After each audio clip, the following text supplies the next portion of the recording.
तुम अभी तक सुकून में नहीं आए मेरी जान। ये कैसी जिद है तुम्हारी? या मेरे अल्लाह, रिपोर्ट मेरे सामने है और मैं देख भी नहीं सकती। जवदत, ये तुम्हारा ज़र्फ है? जवेरिया, पुरसुकून हो जाओ, कहीं ऐसा ना हो तुम्हारी तबीयत खराब हो जाए। हाँ, बिल्कुल मेरी जान, यही तो कह रही हूँ कि मेरे अंदर एक जान है। मुझे परेशान करना बंद करो। मुझे प्लीज बता दो कि रिपोर्ट में क्या लिखा है। जानना चाहती हूँ कि लड़का होगा या लड़की, प्लीज बताओ। वैसे जवेरिया, सोच रहा था कि क्यों ना हम 1-2 दिन और रुक जाएं, थोड़ा सब्र कर लें। या मेरे अल्लाह, अब तुम मुझसे कह रहे हो कि मैं तुम्हें 2 दिन के बाद बताऊंगा? क्या तुम मुझे पागल करना चाहते हो? अरे दे तो सही, मैं लिफाफा नहीं खोलूंगी, रिलैक्स। लेकिन मेरे पास एक बहुत जबरदस्त आइडिया है जिसकी वजह से आप सबकी टेंशन दूर हो जाएगी। क्यों ना हम एक जेंडर रिवील पार्टी करें, ठीक है ना? वो क्या होता है?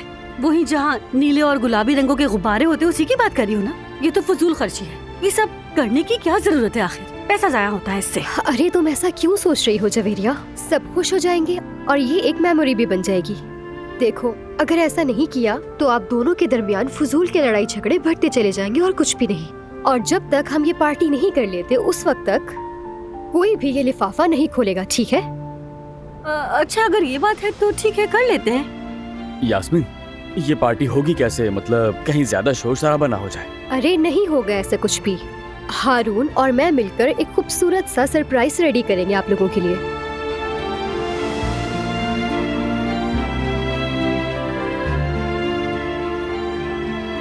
और इसी सरप्राइज के बहाने मैं तुमसे अपने ताल्लुकात बेहतर कर लूंगी दोस्त। ठीक है ना हारून?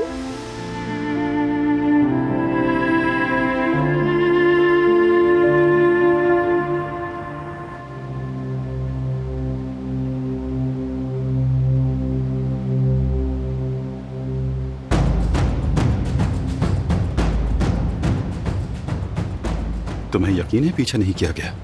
मुझे यकीन है, अपने आदमी से तस्दीक कर ली है। बारान का आदमी अभी भी घर के सामने है।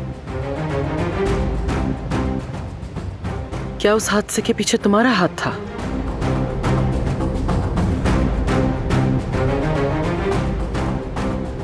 उस प्लान से दिलान का कोई लेना देना नहीं था।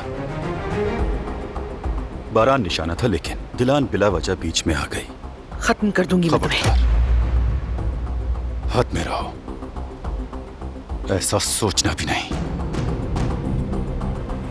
मेरी बेटी और उसका बच्चा मरने वाले थे। देखो, दिलान के हादसे का मुझे भी अफसोस है, लेकिन मैं इतना बुरा आदमी भी नहीं हूं कि एक हामला औरत को अपने मफाद के लिए निशाना बनाऊं, समझी? बस बहुत हो गया।